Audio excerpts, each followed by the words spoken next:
Salve, salve, meu povo! Segundou com o feriado. Aí sim, enquanto você, do outro lado da telinha, tá curtindo um merecido descanso de Tiradentes, o futebol não para. E claro, para comentar tudo que tá acontecendo de mais importante no mundo da bola, eu tenho ao meu lado dois jornalistas de primeira linha, de primeira classe. Ele, José Paes, nosso grande repórter. Tamo junto. Fala aí, gente. E nosso grande comentarista, jornalista Alex Miller. Opa! Vem com a gente que o programa hoje tá recheado.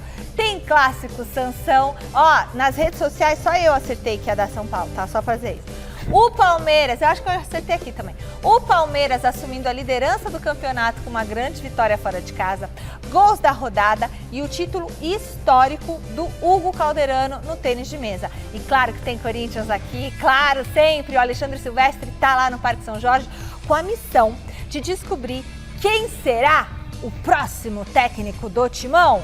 Que isso? É o Suplicy? O que é aqui? É o Tite, mano. Eu não tô enxergando. É o Tite. Gente, da onde eu tô não enxergo nada. Ai, meu pai. Então tá. Suplicy. Segundo, gente, o que é isso?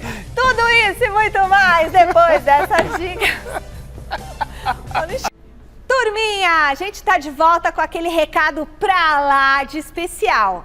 A Capa, nossa parceira, preparou um presentaço para os nossos telespectadores. É claro, olha só que kit maravilhoso. Põe no ar, chileno. Olha, são dois tênis. Vai levar os dois de presente, tanto o rosa quanto o cinza. O cinza, que tamanho que é, gente? Acho que é 33, né?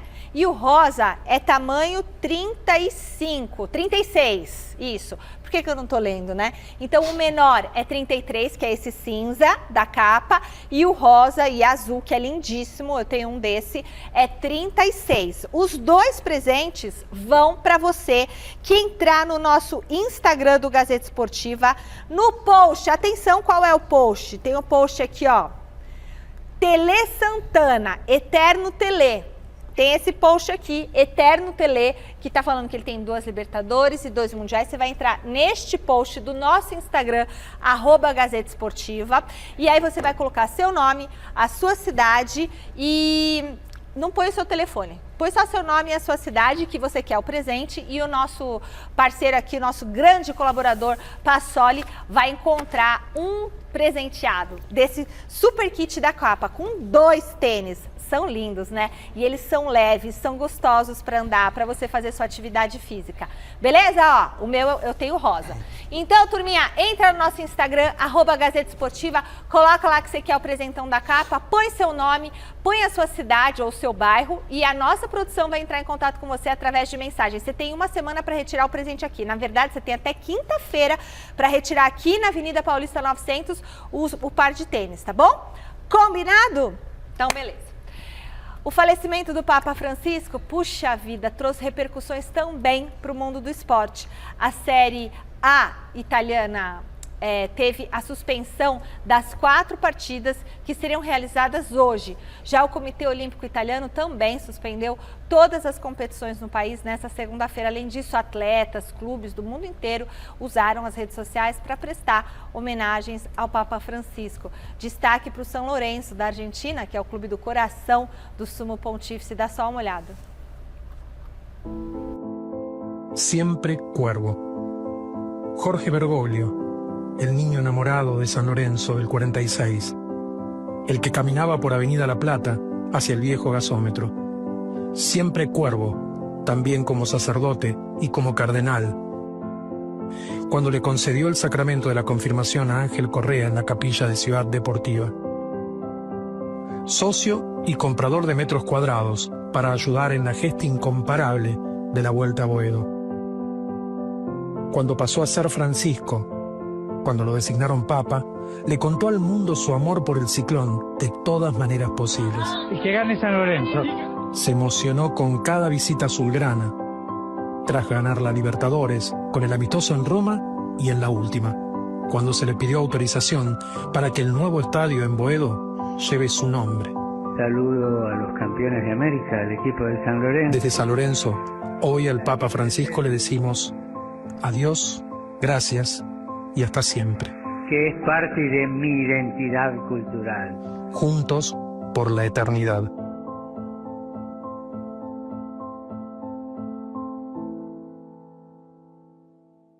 Puxa vida, parece que foi ontem que eu lembro a TV Gazeta fazendo a cobertura do Papa Francisco quando ele foi eleito, né? Então, eu tenho uma memória também de 2013, na ocasião da Jornada Mundial da Juventude que foi realizada no Rio de Janeiro.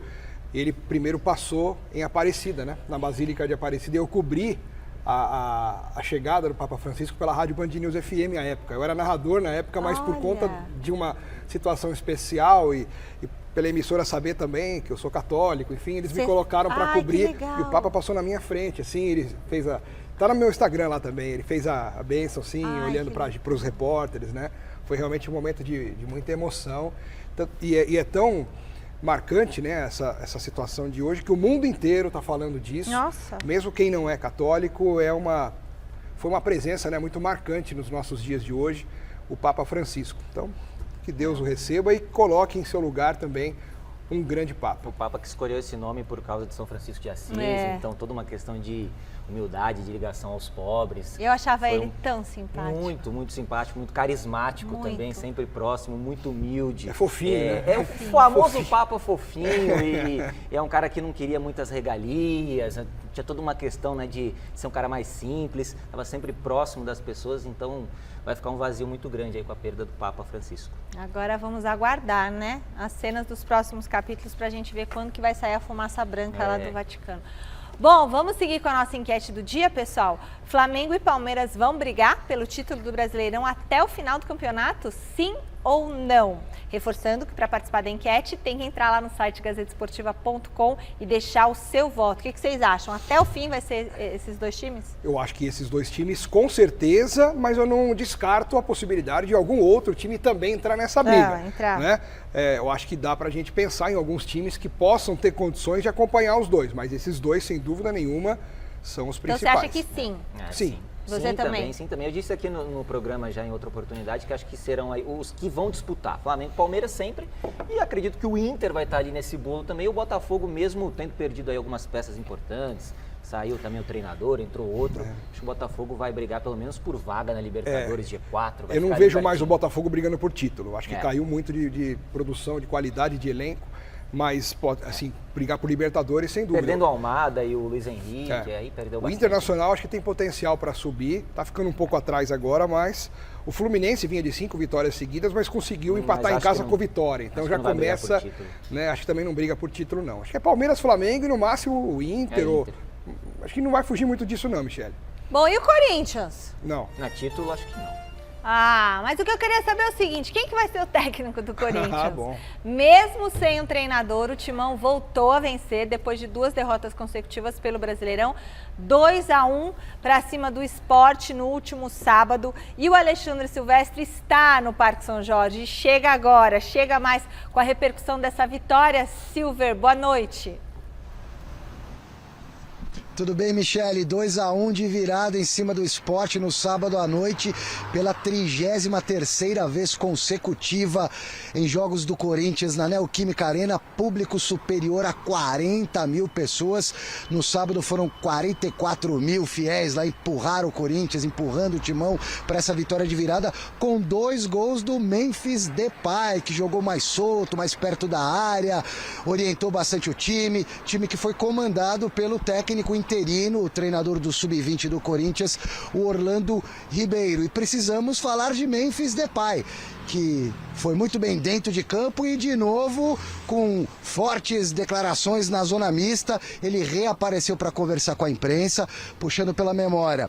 Depois do jogo do meio de semana contra o Fluminense, derrota que culminou na queda do Ramon Dias e do Emiliano, o Memphis Depay, antes da demissão, deu fortes declarações e, para muita gente, essas declarações colaboraram para a queda da família Dias. O Memphis, no sábado, veio a público desmentir tudo isso e dizer que tudo não passa de fofoca da imprensa.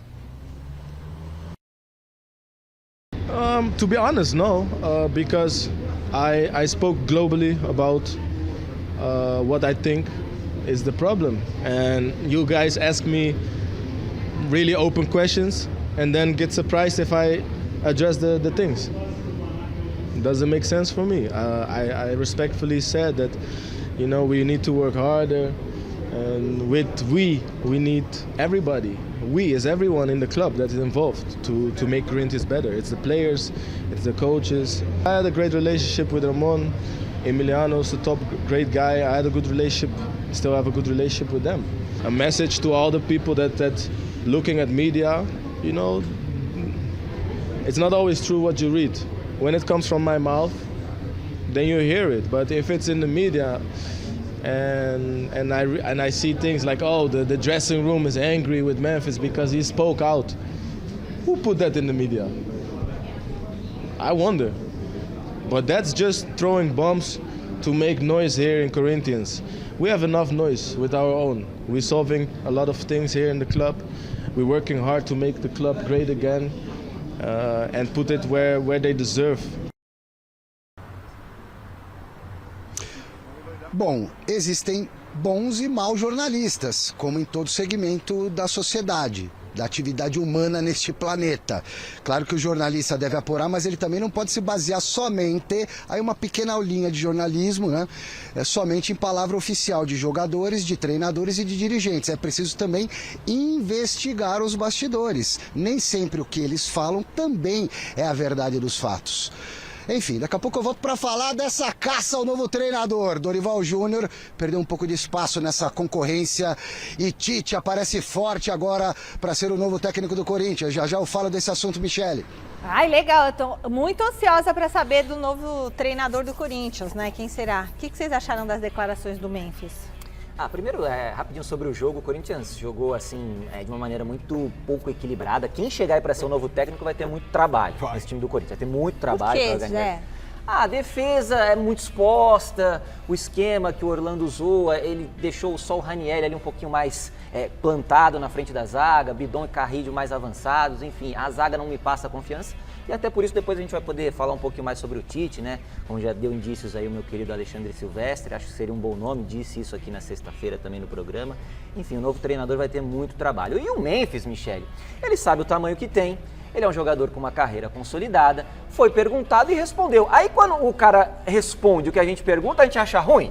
Não, se vai lá um jogador e dá aquela sabonetada, aí ninguém gosta. Aí quando o cara vai e diz o que ele pensa, fala o que ele está pensando de fato, a gente acha ruim? Acho que não pode ser por aí. O Memphis deu a opinião dele e contribuiu sim, na minha visão, para o que aconteceu, para a demissão do Ramon, para a demissão do Emiliano.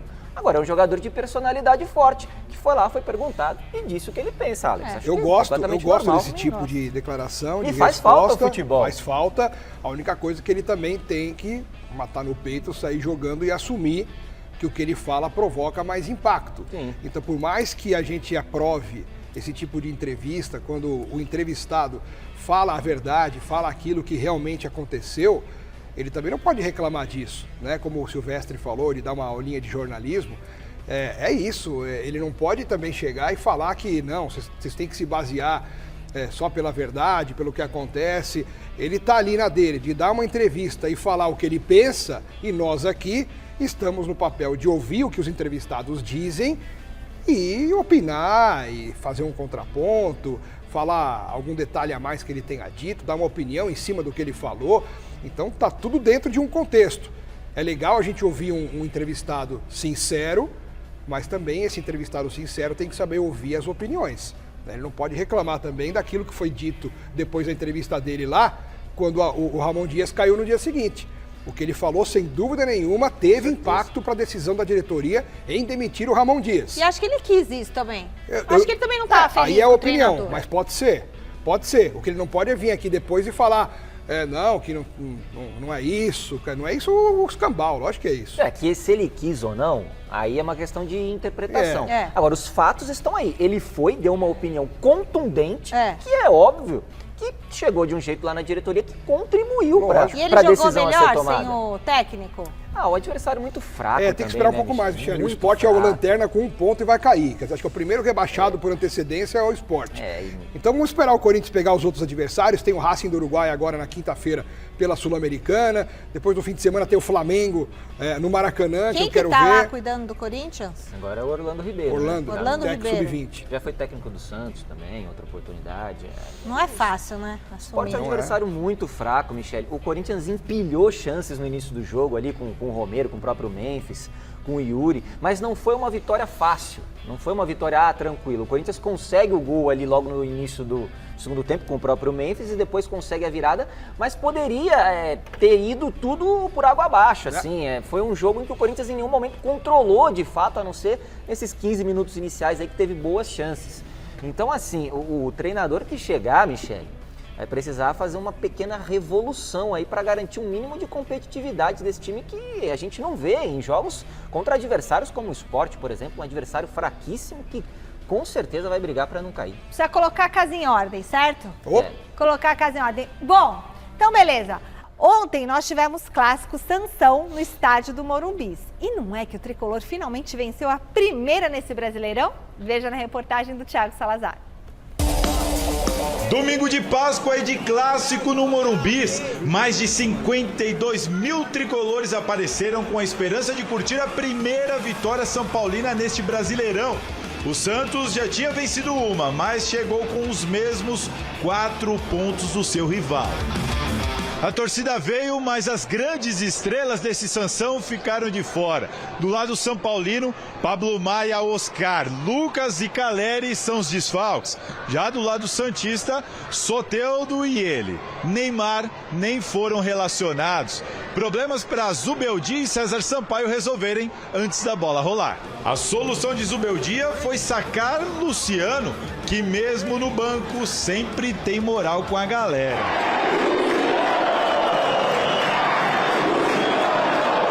Mas a estratégia deu certo. Ferreirinha chamou a responsabilidade, tabelou com André Silva e abriu o placar.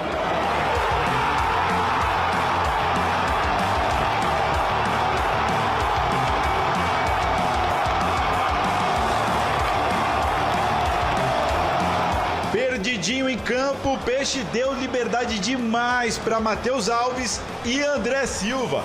2-0 e só 22 minutos no cronômetro.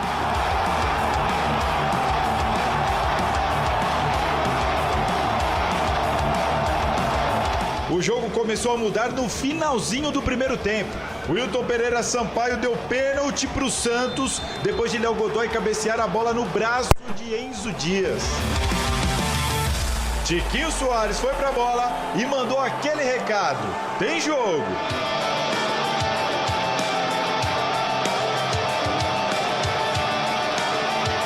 O empate, aliás, por muito pouco não saiu antes do intervalo. O São Paulo sentiu e o Santos deixou o Morumbi tenso no segundo tempo, com chutes de Tiquinho Soares e Guilherme, que rasparam a trave de Rafael.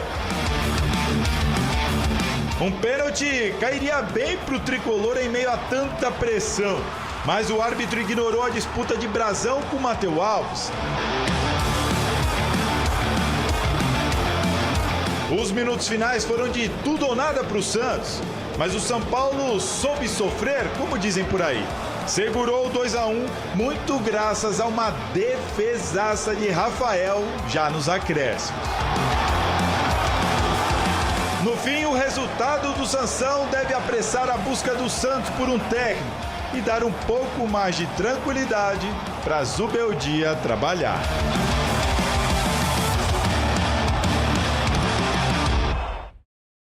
E Zubeldia respira aliviado. Pois eram muitos os machucados, né? Muitos os desfalques nesse time do São Paulo e o Zubeldia vem conseguindo se virar aí, conseguiu essa vitória importante do São Paulo aí, a primeira no Campeonato Brasileiro. Agora, o Zubeldia também, ele estava sendo muito teimoso em relação ao Caleri, na minha opinião, Alex, porque o Caleri não vinha fazendo bons jogos, não vinha marcando o tanto de gols que um jogador do potencial dele deveria marcar. O André Silva estava pedindo passagem desde o ano passado e o Zubeldia insistia com o Caleri, ele sempre disse que o gol no gol e lá na frente, na centroavância, como a gente brinca, ele não gosta muito de mudar. Mas o Caleri, é bem verdade, não vinha marcando a quantidade de gols que a gente esperava. E o André Silva ali, sempre que entrava, marcando. E agora o André Silva assumindo essa titularidade aí, infelizmente, por causa de uma lesão importante do Caleri. e dando conta do recado num clássico importante diante do Santos. Agora, o que eu disse em relação ao Corinthians sobre treinador, né, Michele, que o treinador vai ter muito trabalho, no Santos o novo treinador também vai ter, viu? Vai ter muito trabalho. Vai ter. Eu, se fosse o César Sampaio, eu não ia querer assumir o Santos agora nesse momento. Ah, mas ainda não é definitivo que vai ser ele, né? Ainda não é, mas olha, ele está no início de carreira, ele foi auxiliar durante muito tempo, auxiliar do próprio Tite, que está sendo cotado no Corinthians. E entendo que pegar essa bucha nesse momento pode ser complicado até para o deslanchar aí de uma possível carreira do César Sampaio como treinador. Agora, se o Santos colocar o César Sampaio lá porque não conseguir nenhum outro, a gente vai ter que ter muita paciência com o César. Porque assim, é um elenco que é limitado, eu não sei de onde o presidente Marcelo Teixeira tirou que esse elenco poderia ser assim, sabe, o supra-sumo, brigar lá em cima, porque é um elenco que tem muitas deficiências, muitos problemas, e o César Sampaio ou qualquer outro treinador vai ter muito trabalho aí, Alex. Sem dúvida nenhuma. E aquilo que a gente falava no Campeonato Paulista, que o Santos corria risco de rebaixamento no Paulistão, e a chegada do Neymar levou o Santos a um outro patamar, no Brasileiro é pior ainda, porque o Santos sem o Neymar é basicamente o mesmo elenco do Paulistão, e que fez uma campanha péssima quando o Neymar não estava em campo. O Santos só se classificou e chegou adiante no Paulista porque tinha o Neymar. O Neymar não jogando, o Santos vira um time ruim, e ele já está na zona do rebaixamento. Em relação ao São Paulo, concordo com tudo que o Zé Paes falou, do Zubeldia, continuo achando que o Zubeldia está na marca do pênalti e que em qualquer momento aí, quando tiver 2, 3 tropeços, ele vai acabar saindo. Rapidinho, eu só queria falar da arbitragem, porque muita gente reclamou desse pênalti marcado a favor do Santos, né? Só que a regra, infelizmente, mudou para pior. E o árbitro é obrigado a marcar. Se o árbitro não marca, ele está infringindo a determinação, a orientação que é dada aos árbitros. Então ele é obrigado a marcar esse tipo de pênalti. Que a arbitragem no Brasil vive problemas, isso a gente sabe. Mas quando ele acerta, não importa se a gente acha que a regra é boa ou ruim. Ele tem que cumprir a regra. Coisa que, por exemplo, ele não fez, e o VAR pior ainda, naquele outro lance que nós mostramos, que para mim o Brazão cometeu o pênalti no Matheus Alves. Claríssimo. E o VAR nem chamou o árbitro Wilton Sampaio, né? O Carlos Eduardo Nunes Braga do Rio de Janeiro não chamou. E a gente não vai mostrar aqui, mas só finalizando a questão da arbitragem, o que o Braulio Machado fez no Grenal foi um verdadeiro absurdo. E a CBF hoje interpretou como erro, ela concorda com a reclamação do Grêmio, dizendo que o Braulio errou. Quero ver se ele vai ser afastado, porque o Marcelo de Lima Henrique, por exemplo, no outro Grenal, na minha opinião, ele até acertou, para mim foi falta para cartão vermelho, e a CBF afastou o Marcelo, que ainda não voltou a apitar. O Bruno Arleu, que deu um pênalti absurdo para o Palmeiras contra o Sport, já voltou. Por que só o Marcelo de Lima Henrique não vai apitar? Porque ele é mais velho que os outros? Para mim é o melhor árbitro do Brasil, Marcelo de Lima Henrique. E ele acertou naquele lance do Grenal. A CBF afastou o Marcelo de Lima Henrique pelo barulho que foi feito. A maioria da imprensa, os torcedores não conhecem nada de regra e entram no barulho. E a CBF afastou o Marcelo, que ainda não voltou a apitar. O Bruno Arleu apitou ontem Atlético Paranaense e CRB e o Marcelo de Lima Henrique não voltou. Está faltando muita coerência por parte de quem manda na arbitragem no Brasil ainda. Zubeldia agora respira mais aliviado depois dessa vitória. Ontem, na coletiva de imprensa, ele foi questionado sobre a pressão e sobre as críticas que vem sofrendo. Vamos ver como é que foi a resposta do treinador São Paulino. Nós, el staff, jogadores, dirigentes, todas las áreas, creo que estamos atravesados por una ética profesional. Cuando yo estudiaba jornalista, estudié 3 años de jornalista deportivo, la materia que más me llamó la atención dentro de las 40 y pico materias que tenía para aprobar era ética profesional. Entonces, ¿en qué consistía esa materia? Consistía en ciertas normas, ciertos valores, ciertos principios para poder emplear bien tu tarea, ¿no? Entonces, que hoy hayamos ganado, a pesar de la atmósfera, a pesar de la presión que pueden tener los jugadores, que podemos tenernos, la ansiedad que puede tener el torcedor, que es entendible, porque el fútbol es pasión, se puede hacer un partido como el de hoy porque hay una ética profesional de todas las áreas. Entonces, hoy, para mí, es un premio a esa ética profesional. Bom, temos o lado alvinegro desse clássico. Não, a gente vai comentar agora sobre o Zubeldia, a declaração dele. O que quer dizer que essas coisas da questão ética? Você acha que tá rolando alguma coisa ali, Ele tá sentindo a pressão, né? Tá sentindo a pressão e... Tá mandando um ele recado tá pra ninguém mandar gigante e, claro, a pressão é muito grande. Inclusive, o Zubeldia foi vaiado no anúncio antes do jogo. Ele sabe que o Dorival tá por aí, tá negociando com o Corinthians, mas tá aí. Então a torcida do São Paulo gosta muito do Dorival, tem toda essa questão. E aí ele tentou ali sair pela tangente, dar uma aula de ética, aquela coisa toda. Agora, o Zubeldia, a gente aqui, a gente dá a nossa opinião, a gente apura, a gente vai atrás dos fatos. E que o senhor está sendo pressionado, isso é óbvio. Quem assistiu o jogo ontem viu a torcida lá vaiando o senhor, existe uma pressão muito grande em relação ao seu trabalho, a você achar aí as saídas para que esse São Paulo de fato jogue bem. Então é normal, você tá num time que é tricampeão mundial, que é um time gigante no mundo, no Brasil, enfim, é normal isso. A gente está aqui para criticar quando acontece alguma coisa errada, para elogiar quando é para ser elogiado. Ontem você foi muito bem. Colocou o André Silva, que merece chance, o Ferreirinha está jogando muito bem, conseguiu se virar sem muitos desfalques aí, com muitos desfalques, foi muito bem. Agora, quando for mal, a gente vai criticar. Não se dobrou ao pedido da torcida incessante de colocar o Luciano, porque se ele coloca o Luciano como meia não vai funcionar. Não vai. Ou ele coloca no ataque, ou ele não coloca, e ontem ele não colocou. E o São Paulo acabou vencendo o jogo, embora no segundo tempo tenha caído demais de produção, tenha cansado, o Santos cresceu, criou chance até de empatar o jogo, mas no cômputo geral, São Paulo mereceu a vitória.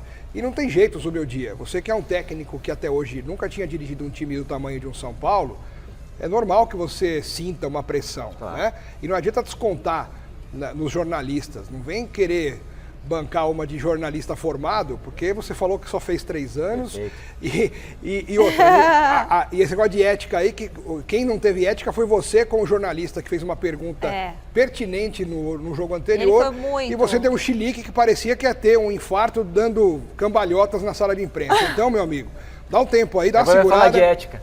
Dá uma segurada aí, faz o seu aí que tá sendo mal feito até agora. Temos o lado alvinegro do clássico com o Thiago Salazar, que está ao vivo da nossa redação de esportes. Boa noite, Salazar. Dá a impressão que o Santos não está com tanta pressa para fechar com um novo treinador. É isso mesmo? Ipa, deu ruim? Cadê o Salazar? O Salazar não está lá, daqui a pouco o Salazar vem. Vocês acham que o Santos está demorando para encontrar um novo treinador? Eu acho que ele não está conseguindo, é diferente. Tô mais nessa aí. Eu acho que ele está tentando e não está conseguindo. Porque o São Paulo falou não. Falou não? Ele falou não. O Santos também foi atrás do Dorival. Dorival falou não. Falou não. Tite. Falou não. Tite não quer. Falou não. Então, assim, assim, as opções... vão ficando escassas. E o Fernando Diniz? Fernando Diniz também falou tá não aí. também? Não, Fernando Diniz também teria sido cogitado pelo Santos. Eu acho que seria um bom nome, hein? Não, seria um bom nome, mas agora, Michele, que eu comentava aqui, o Santos vive uma situação muito difícil. Existe um trauma de você ter subido da Série B agora, você estava na Série B no ano passado. Então o Santos está lá na zona do rebaixamento, o torcedor já acha que vai cair de novo. Sabe? Então é complicado essa situação. Quem for assumir agora lá, vai pegar um time em reconstrução. Vai ter que ter muita paciência. E aí vamos ver quem que vai ter essa paciência para conseguir reconstruir esse time. É isso aí. Bom, a gente vai aguardando aí. Deixa assim, não tira da tela não. Não vai cair não aqui o negócio. Não deixa cair o TP. Meu Deus do céu. Não deixa cair o TP. Bom, então pro Santos, quem seria o treinador ideal na opinião de vocês? Deixa o César Sampaio? Eu não deixaria o César Sampaio, é um momento muito difícil. Porque eu acho que ele pode se queimar também. Exato, e é um momento que você precisa de um técnico já cascudo para tentar dar uma tranquilidade. Dorival seria um excelente nome. Tem história no Santos, é um bom treinador, ele um cara que conhece. São Paulo, Mas não vai, eu acho muito difícil o Dorival entrar nessa. O técnico ideal pro Santos hoje é alguém que chegue e faça mágica. Aí Harry Potter, então. Harry Potter. Pega a varinha e tum. Eu contrataria o Fernando Diniz. E o Salazar já tá lá? Tá lá, Chile? Tá lá, Thiago Salazar, agora sim.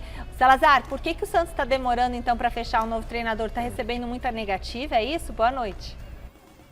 Tá sim, Michele, muitas negativas. Boa noite para você, para todo mundo que está acompanhando o Gazeta Esportiva. Tem este problema, o Santos procurou alguns técnicos, alguns staffs, não necessariamente fez proposta para todos eles, mas recebeu de pronto algumas negativas. Isso está postergando a estadia do César Sampaio à frente do time. O time do Santos agora tem uma semana livre para treinamentos. Durante toda essa semana, o clube vai ficar nos bastidores de olho no mercado, mas vai dar esse tempo para o César Sampaio trabalhar. E segundo o Marcelo Teixeira, eles estão sem pressa. Dá uma olhada. Não, o que nós mais ouvimos são nomes, né, e especulações. Na verdade, o departamento de futebol está trabalhando, o César está como treinador, estamos acompanhando esse trabalho, como estamos acompanhando também as opções que existem no mercado.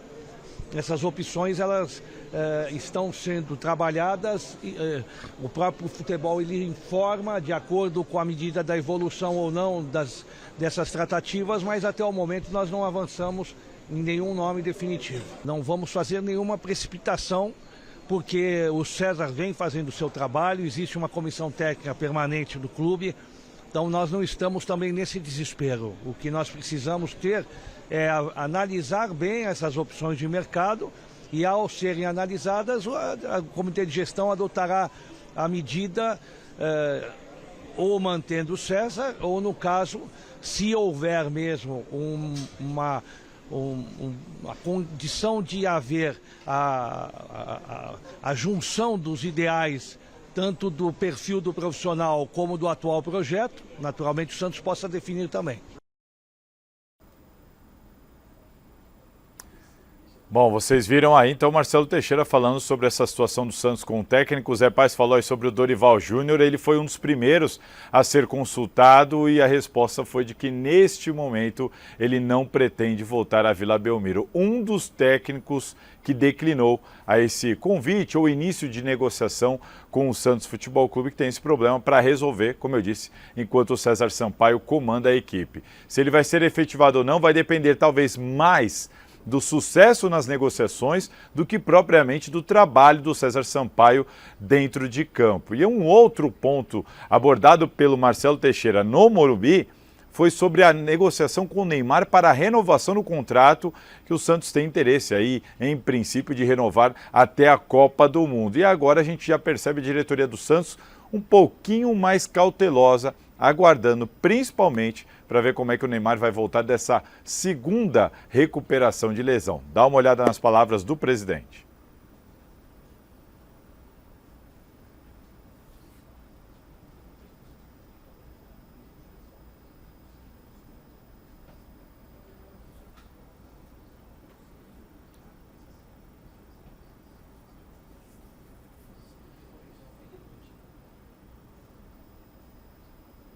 Com referência ao Neymar, eu já disse isso e eu acho que ainda nós vamos ter o tempo para maturar essa decisão, tanto por parte do clube como por parte do jogador e do seu staff. Então vamos acompanhar todo esse processo de recuperação e aquilo que o Neymar possa continuar correspondendo dentro de campo, principalmente, para a gente poder ter a continuidade do projeto visando até a Copa do Mundo do ano que vem.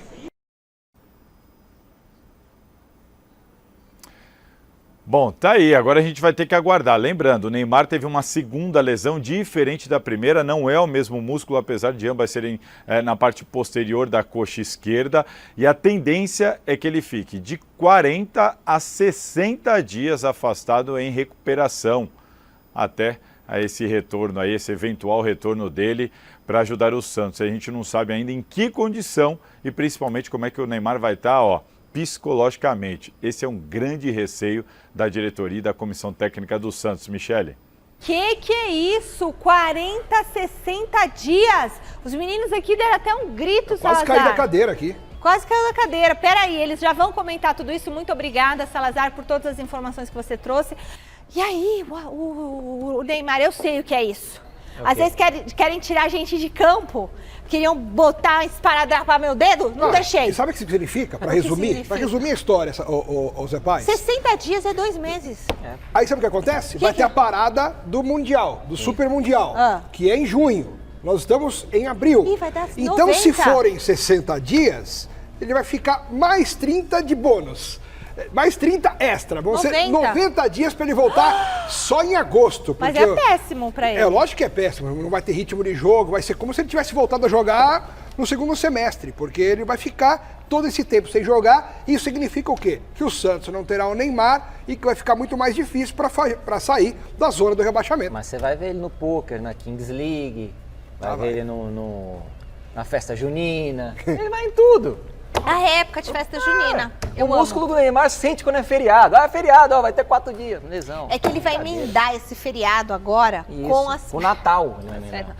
Não, gente, mas olha, é uma triste, lesão grave. É uma preocupação grande. Aí, assim, tendo em vista isso tudo, puxa vida, essas lesões que ele tem são piores do que aquilo que o Ronaldo Fenômeno teve, por exemplo? Não.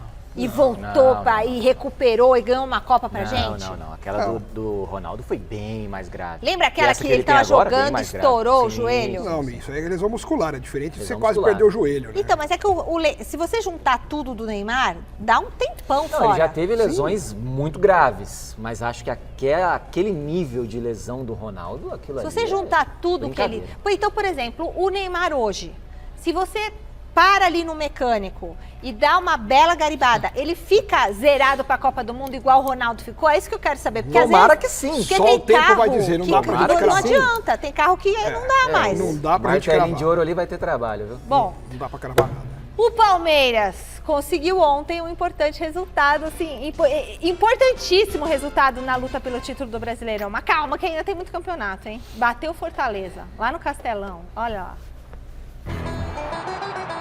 Pela 5ª rodada do Brasileirão, o Fortaleza recebeu o Palmeiras no Castelão e o Verdão voltou com a liderança na mochila. O primeiro grande lance de perigo no jogo foi esse do Estevão, que parou no goleiro João Ricardo. A resposta tricolor veio com o Daverson, que triscou a trave. Aí o Giai roubou a bola no ataque e deixou o Facundo Torres livre para abrir o placar. O uruguaio tirou do goleiro com uma cavadinha que não passou pelo zagueirão Davi Luiz. Na sequência, falta pro Palmeiras, que o Richard Rios bateu pra área e sobrou pra ele de novo. Facundo Torres, que de primeira abriu o placar pro Verdão. Na segunda etapa, o Estevão achou o Flaco Lopes livre, que da entrada da área chapou no cantinho de João Ricardo. 2-0 Porco e vitória garantida? Que nada, a maré começou a mudar quando o Daverson aproveitou o cruzamento do Alanzinho e diminuiu. 2-1. O Fortaleza passou a dominar o jogo e no último minuto o juiz, com apoio do VAR, viu o pênalti de Naves nessa dividida com o Daverson. A chance do antes improvável empate estava nos pés de Lucero, que bateu e parou nas mãos do Everton para garantir a vitória e a liderança do Brasileirão. 2-1 Palmeiras, placar final. Já joguei aqui vários jogos, conheço muito bem o campo, o público, o treinador, que é um excelente treinador, não é? O Fortaleza não perdia aqui para o campeonato há 23 jogos, isto quer dizer alguma coisa. Eu disse isso aos jogadores antes do jogo, vai ser preciso sair muito do nosso corpo, muito da nossa atitude, do nosso esforço. Nós sabemos quanto é difícil jogar aqui. Eu estava no banco, ainda no jogo não tinha começado, eu já estava a transpirar sem correr sequer. Imaginem os jogadores, o esforço que têm que pôr para depois, quando estão a atacar e a defender, ter a calma e o discernimento necessário para tomar boas decisões. Mas enfim, fica uma vitória dura, difícil, que já previa, como são todas aqui, e Fortaleza, 23 jogos depois, perde aqui em casa, o que mostra bem o quão difícil é jogar aqui. Fala, Alex. Pois é, o Palmeiras não ganhava do Fortaleza lá no Castelão desde 2019 também, fazia 6 anos. Fortaleza não perdia desde novembro de 2023. Pra vocês terem uma ideia do tamanho dessa vitória do Palmeiras ontem, depois de ter ganho do Inter em Porto Alegre, coisa que é difícil e vai ser difícil alguém conseguir fazer também. Então o Palmeiras começa a ter um desenho muito positivo nesse início de campeonato brasileiro. O Flaco Lopes entrou no lugar do Vitor Roque, fez o gol, jogou bem, né? Então o Abel começa a achar um Palmeiras interessante, posicionou direito o Felipe Anderson, que está jogando fino da bola até que enfim. o Facundo crescendo de produção, o Giai começou a jogar bem também, ou seja, as coisas começam a dar certo para o Palmeiras. E agora tem a Libertadores na altitude de La Paz contra o Bolívar. Depois tem o Bahia no Allianz Parque pelo Brasileiro. Nessa toada, o Palmeiras vai bem, obrigado. O Palmeiras 3 jogos como visitante aí recentemente, né? Muitas viagens e conseguindo gerenciar tudo isso, conseguindo vencer. Deu 4 chutes no gol, fez 2 gols contra o Fortaleza, conseguiu garantir uma vitória importante, que vai ser importante lá no final do campeonato, porque pouca gente vai ganhar do Fortaleza lá. Então, assim, foi uma vitória com V maiúsculo do Palmeiras. Beleza. Bom, novo contato com Alexandre Silvestre no Parque São Jorge. Eu e a torcida do Corinthians queremos saber o seguinte, Silver, quem vai ser o novo técnico do Timão? Não dá para afirmar ainda, mas tudo indica que possa ser o Tite, Michele. Corinthians segue negociando com o novo treinador de maneira sigilosa, até para preservar as informações e tentar blindar a negociação de alguma forma, para que nada externo atrapalhe. O Fabinho não abre o bico. Ontem eu e outros setoristas colamos o Fabinho. Depois da entrevista coletiva do técnico interino, o Fabinho costuma estar presente nas entrevistas coletivas, e o Fabinho ficou despistando e tal, mas no apito final, um pouco antes, quando acabou o jogo contra o Vasco no sábado, eu colei no Fabinho, contra o Sport, melhor dizendo, perdão, no sábado, o Corinthians venceu de virada. Eu vi o Fabinho passando, colei nele, e repórter que não arrisca, não petisca. Vamos ver aí, Chile, coloca no ar. Fala, Fabinho, abemos técnico já? Vamos analisando com calma. Ninguém engatilhado ainda? Não respondeu, desceu de elevador, eu tive que descer por um outro elevador, mas o Tite seria a peça engatilhada sim, nesse momento, ganhou muita força o nome do Tite, pelo histórico de 3 passagens incríveis, principalmente aquela com título de Libertadores e Mundial. O Tite, eu conversei com algumas fontes, antes de falar do Dorival, calma aí, o Dorival Júnior nega qualquer contato com o Corinthians. Se houve um contato, nem foi do Fabinho, alguém em nome da diretoria teria entrado em contato com o staff do Dorival Júnior. Eu tenho pentelhado o Dorival Júnior desde sexta-feira e ele respondendo pra mim aqui. Muito obrigado pelo retorno, viu, Dorival? Sexta, sábado, domingo e hoje pela manhã. Nenhum contato, 0 conversa, não tenho nada. É mais ou menos o que tá dizendo o Dorival Júnior pra mim. Mas ele é um dos cotados. Ele pode servir agora de plano B, por exemplo. Mas a bola da vez é o Tite. 2 fontes passaram as seguintes informações pra mim a respeito do Tite. O Tite tem planos, sim, de dirigir um clube no exterior, que pode ser um clube da Arábia Saudita, mercado que está efervescente nos últimos tempos. Mas o Tite não não fecha a porta para uma conversa com o Corinthians. A fonte número 2, 2 fontes muito próximas ao Tite, trabalham com ele inclusive.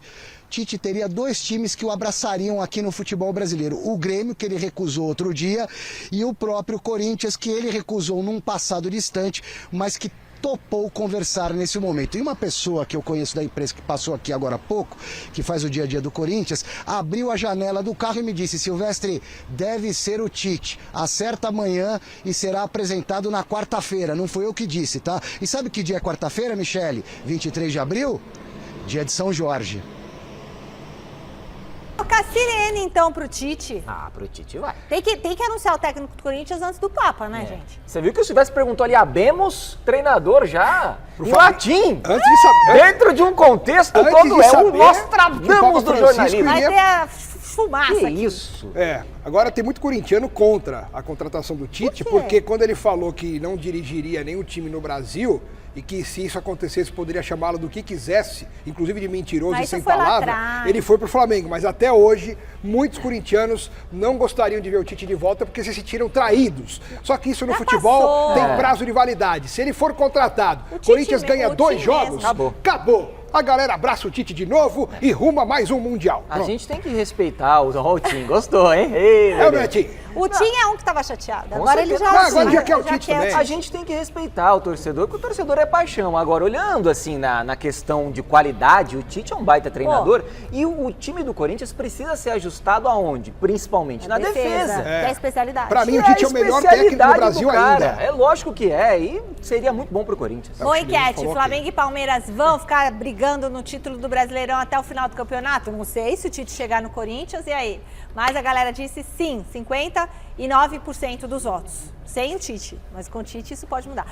A gente se despede de quem está acompanhando o Gazeta Esportiva pelo YouTube, porque nós vamos exibir imagens vetadas nas redes sociais. Pois é.